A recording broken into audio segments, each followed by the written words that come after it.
Alrighty, well, unexpectedly, I had a bunch of problems pop up with some work I was trying to do, so I'm now waiting to hear back from multiple IT and other departments before I can kind of keep moving on with my day. So I guess I just decided I'm just gonna come back and I'll maybe record one of the best of 3 matches with this deck, see how it goes. Again, running quite aggressive, and then we have some sideboard tech to help us play a more defensive game if we run up against someone running an even more aggressive Boros deck or something. And if we end up trying to play a longer game, then we can also put in the tech in our Sorcerer's Broom, because teching in our defensive cards basically gives us, 3 to 4 new sources of food, which is probably enough to make Sorcerer's Broom a kind of a long-term plan. But for right now, we're going to go in with this very aggressive deck and see if we can't prey on maybe some people who got hooked up with the mill deck, and maybe we can just run them over. So we'll see.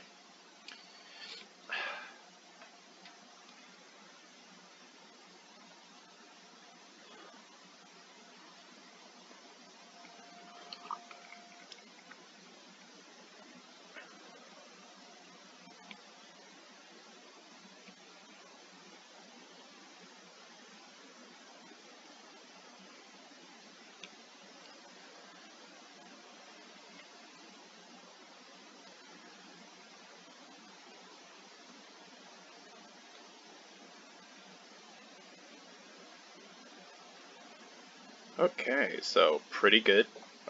2 lands and then a grip full of 2 drops.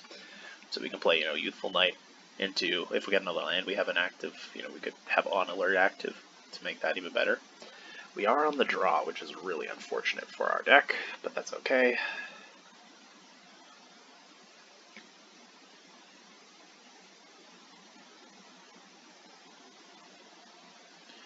Oof. They mulliganed, but they got Once Upon a Time, so did they mulligan at all, really?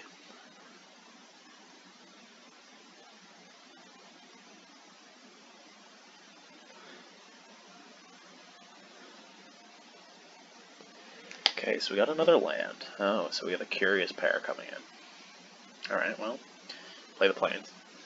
Get that down. So, things are not looking ideal, unfortunately. We'll play Youthful Knight. Youthful Knight does not pair well against the Curious Pair, but we can Fairy Guide Mother it. If we draw plains, we can Fairy Guide Mother and play it. We'll see. We'll see. Fortunately, that doesn't seem to be the case, but we'll... It seems unlikely that they block, because I'm telegraphing something. It makes no sense for me to do what I'm doing. Yeah, so I'll swing it for 2.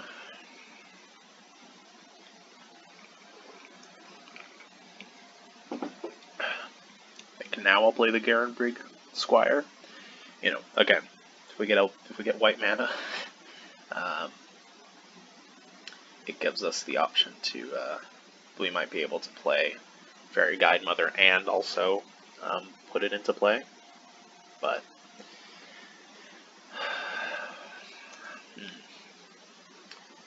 really like to get. Oh my god. Okay.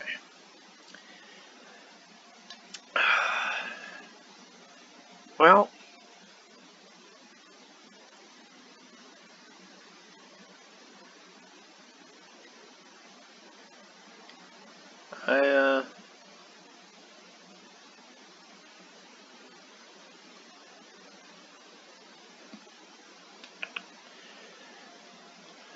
I think that we are just going to attack with the Youthful Knight and use On Alert, then we will kill the Rosethorn Acolyte if they double block, which is pretty good for us.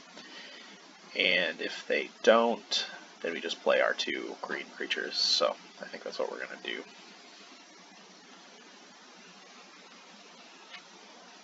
Yeah. It's pretty clear to our opponent that we have a combat trick in hand, but not a ton they can do about it. We have Marrowleaf Rider now, which we can just swing in. I'd be happy to just trade this for either one of their blockers. Oh no. Well, that's a pretty good card to have gotten.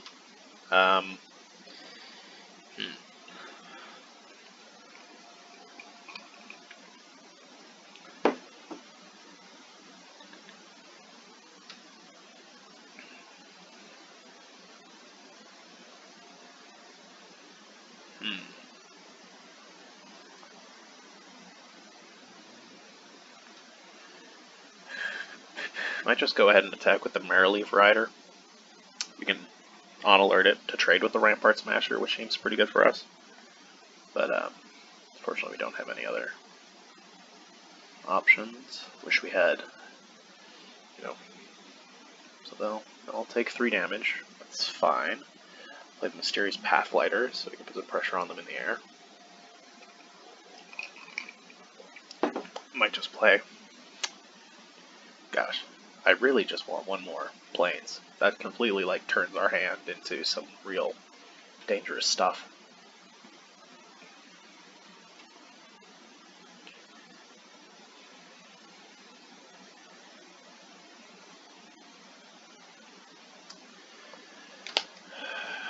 Happy to take the 5 at least once. There we go. Okay, so we now have the option to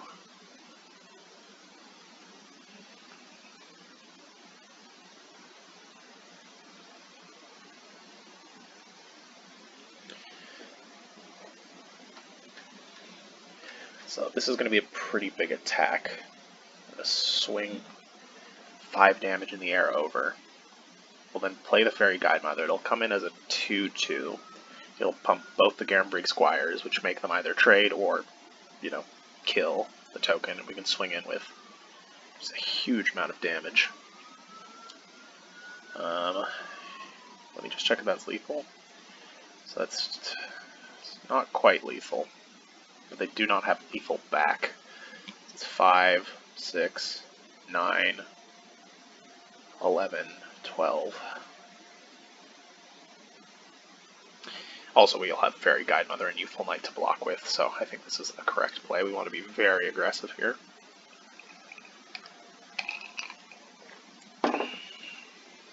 Yep, I figured that's what they would do, so. Oh. I guess I miscounted, so they did need to block.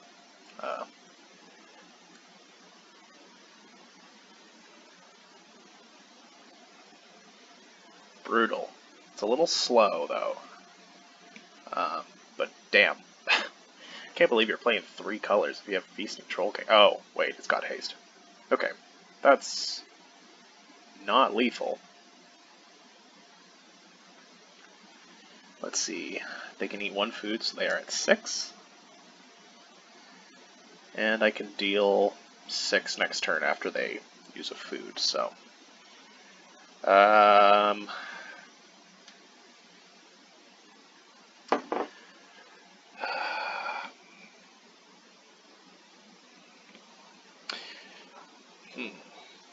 I will lose to a Boulder Rush. So I might block the Rampart Smasher with the Fairy Guidemother, because again, they have 1 card in hand, and it seems like I have enough creatures to attack with, so I think I don't want to risk getting Boulder Rushed to just have lethal cheesed here. So we'll, block with the Fairy Guidemother.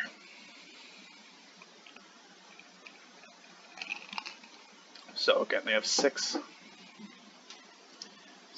total life possible.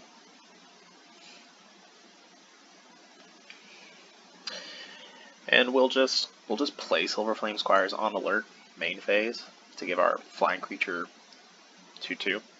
And then we'll just play it to power up the Garenbrig Squire, which will make our board more dangerous. And this should be lethal. Math is for blockers.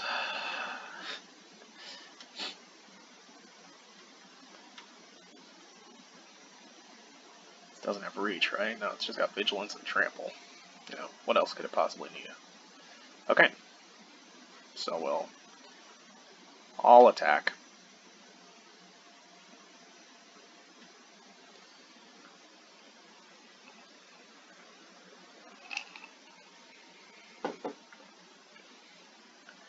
Go ahead and eat a food if they'd like.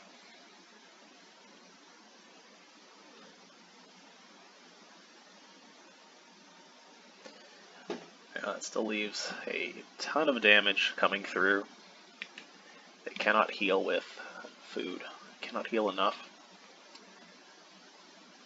Currently have like a lot of damage unblocked. Okay, so it seems like we're still the faster deck.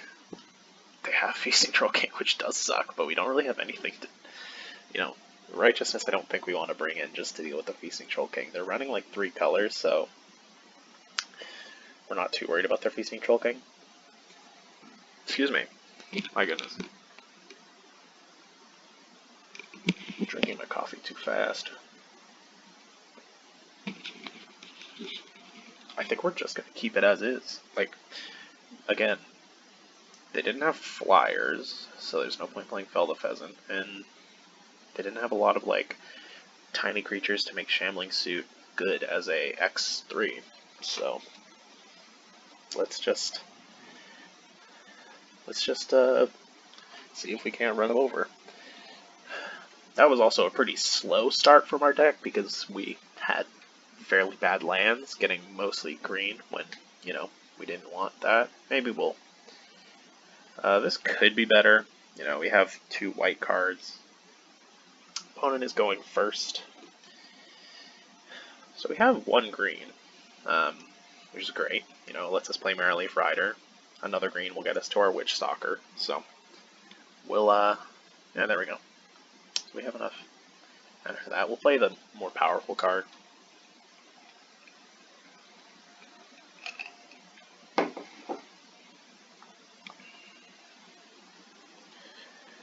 Sure.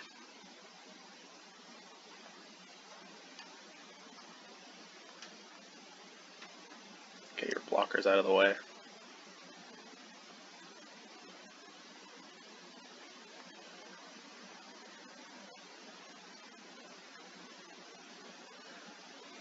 Have a Fierce Witch Stalker next turn.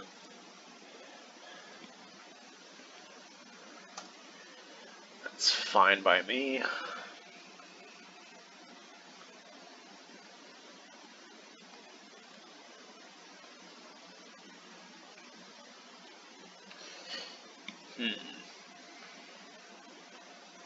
I think I'm happy making that trade. The Raging Redcap. Okay. Let 2 damage go through. We'll play the Fierce Witch Stalker.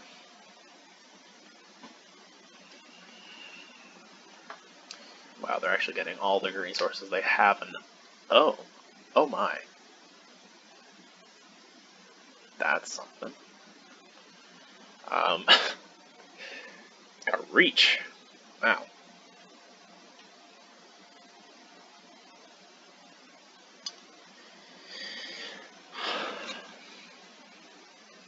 Very interesting.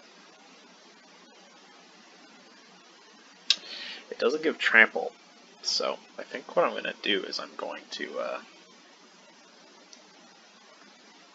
play the Edgewell Innkeeper. I might chump block with like with something and then bounce it back with Shepherd of the Flock, then cast the Shepherd of the Flock next turn. Ooh, man.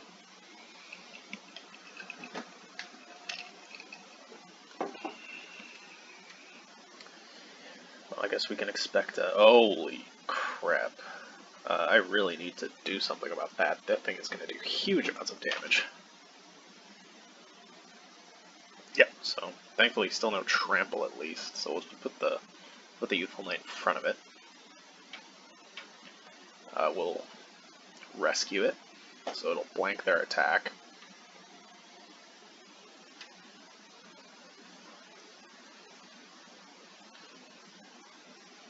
Alright. We'll go ahead and eat the food.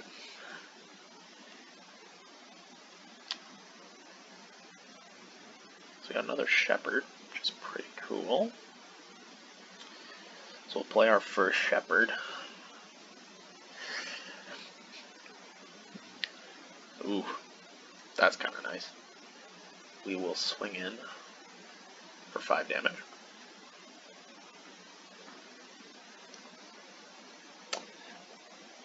It occurs to me that we could have an infinite loop of blocking with shepherds bouncing each other, which is kind of nice. As long as they don't give this thing trample, you know. They didn't play their Feasting Troll King last turn, so hopefully that means they don't have it in their hand. That's also bad, though. But this is cute, because we can do this. I'm going to block.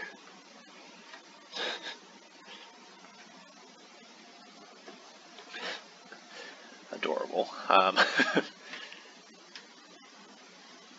Wow. Okay. Alright. No, this is fine. Still, this leaves us with 1 to continue our little shtick of... Oh, that's spinning wheel too. We might be able to just tap this down pretty quick.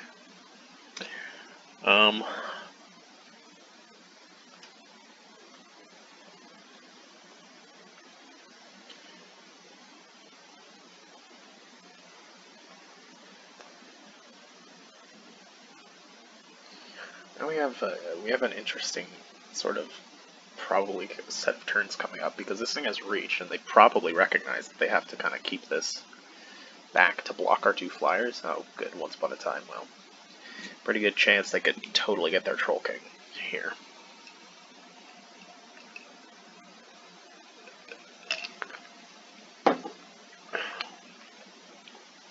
Considering that wasn't a snap decision, maybe they didn't.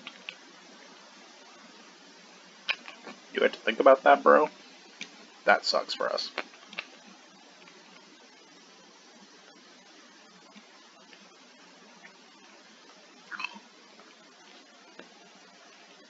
Yeah.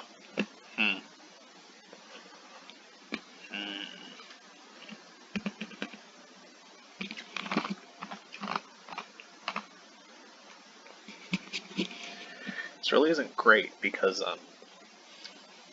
we want to tap the Raging Redcap down, but we're also going to kind of have to start tapping the Feasting Troll King down with our spinning wheel.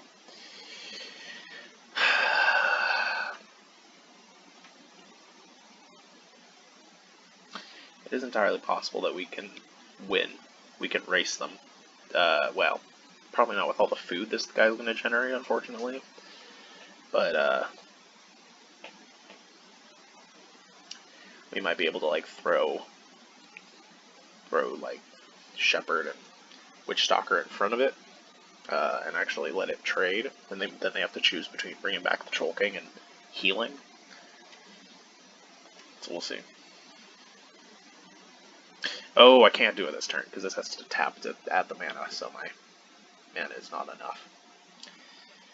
I can't believe I'm actually getting screwed by Tall as a Beanstalk. I do not think that card is good. I still don't think it's good. But it's just a very specific set of circumstances that has brought us to this point.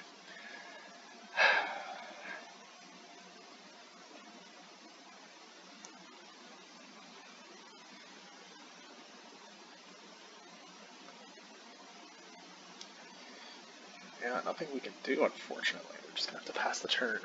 And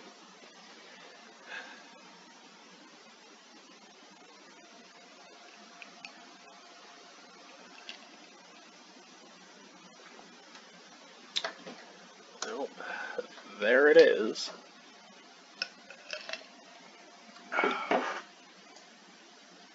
Damn it. Come on, attack with the Raging Redcap. You know you want to. It's the play. No? Okay. Well, I think I'm just going to loop the Shepherd of the Flock. Doing this lets us draw cards off of Edgewalling Keeper, which can help us maybe find a outflank, because outflank kills Troll King, you know. We have 3 of them in the deck, so...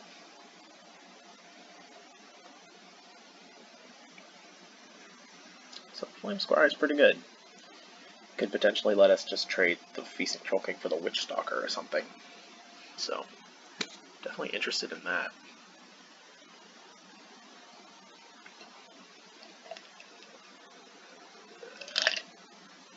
Okay, so we'll draw our card, play a land. That leaves us with 6 mana. So we can either tap or do our feasting, or use the feasting, attack the feasting. Ugh. Sorry, tap. We can either tap the Regenerate Cap or next turn. Like I said, we could Silver Flame Squire the Troll King. I'm equally happy just, like, double blocking the Feasting Troll King if they want to go that route. And so, I think maybe starting next turn so that this can't attack. Because if they realize that we're just going to start tapping this down to get through aggressively, they might start, you know, attacking with it instead, which is fine, but not ideal for us. I think I'll do that. So, pass the turn for now.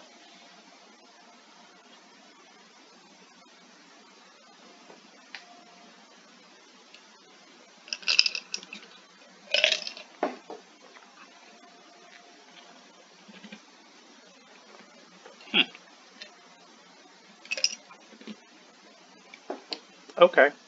I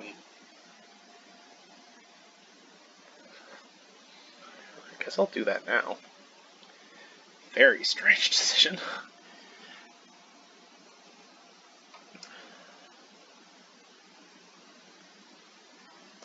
Can also leave 1 mana over to keep on looping.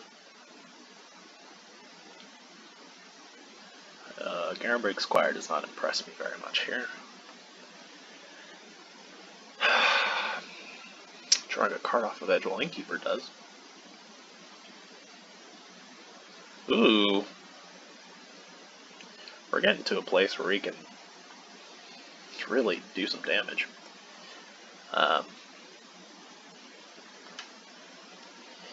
Again, they have a lot of food, so we're not going to like kill them out of nowhere or anything, but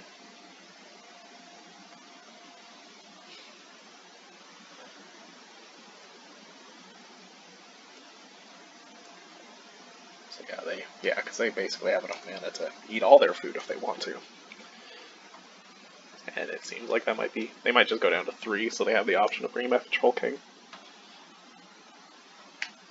But yeah, this being a powerful, aggressive, like, not really aggro card, but like once it's in play, this being like an extremely powerful creature, like, aggressive card, and also generating food is really annoying for our deck.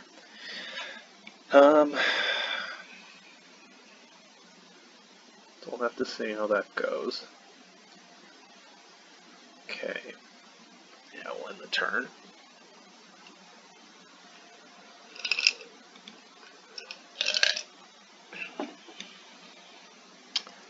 Sure, I mean, this is already in play, so that's gonna give you +1 damage.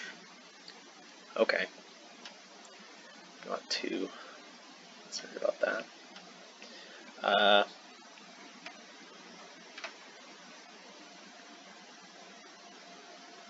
Well, considering I have enough mana to do the Silver Flame Squire thing and just loop if they want to attack with that, I might go for that, see what they do.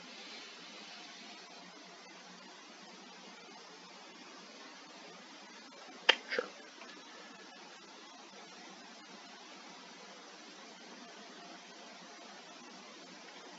Okay.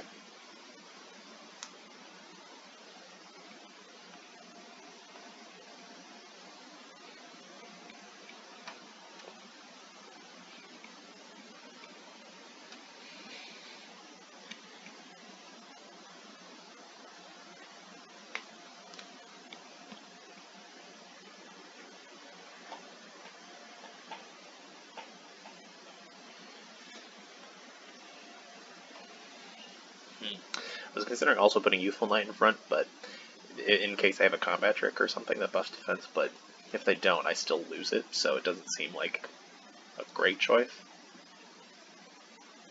Alright.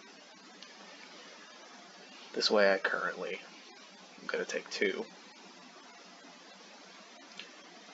So, okay, so they are going to trade. So now they have to make the decision of whether they want to bring back the Troll King with their food, or whether they want to eat the food for... Okay, that seems... I mean, I'm very happy to just kind of keep on swinging at them, so... Yeah, but that's cool, but like, you're not going to get to attack again this turn.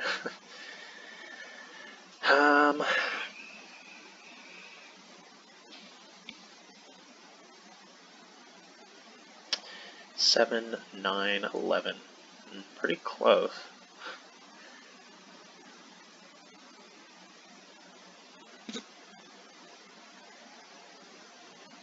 Oh, it's more damage in the air.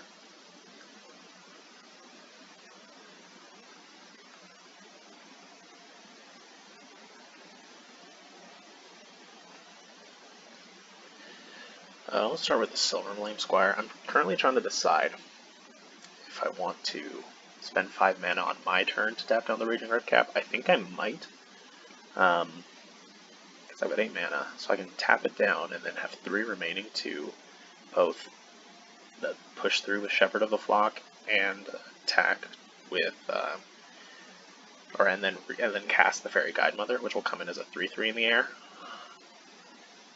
And they would have to be able to generate a lot of food next turn to survive that. And then I can always, like, take 8,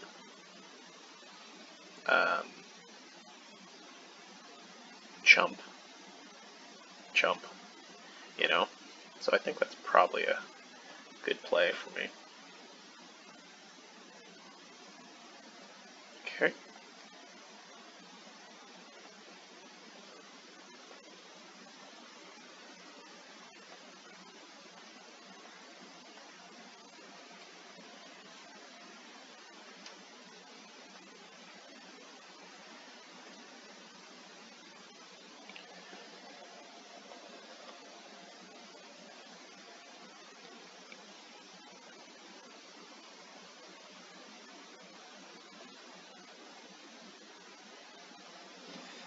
Doesn't do anything. They don't have haste. They don't make the food right now.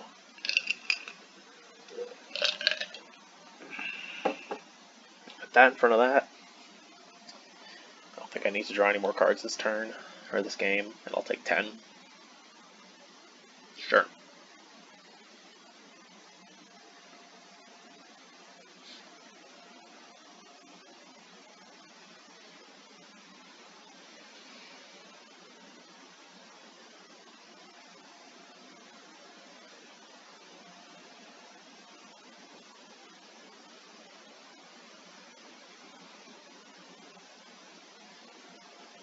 I think it's haste, so it can actually block Gingerbread.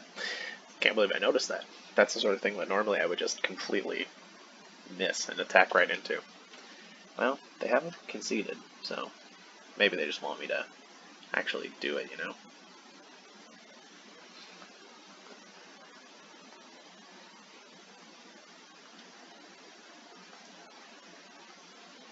Sure seems that way. Okay. Alright, well, we won a game. That's exciting. Feasting Troll King evidently loses to just an army of white uncommons. Today I learned white uncommons better than Feasting Troll King. That's the lesson to take from that. Alright. Feels good. Excuse me. Alright, well, I'm gonna take a break, and I think by now I've heard back from all the departments that I was trying to get in touch with, so I will pick this up later, but hey, strong start. Never thought I would 2-0 a deck where they cast Feasting Troll King both of those games, so we might be able to just, like, really pressure our opponents enough to just murk them. I really like that Shepherd of the Flock infinite blocking cheese. With Edgelord Keeper, that was absolutely disgusting. That was absolutely disgusting. Very cute. Hopefully we can do that many times in the course of this game. But yeah, alright, we're 1 win away from recouping half our gems, and, you know, see if we can go even further than that. Alright, part 2 will come a little later. See ya!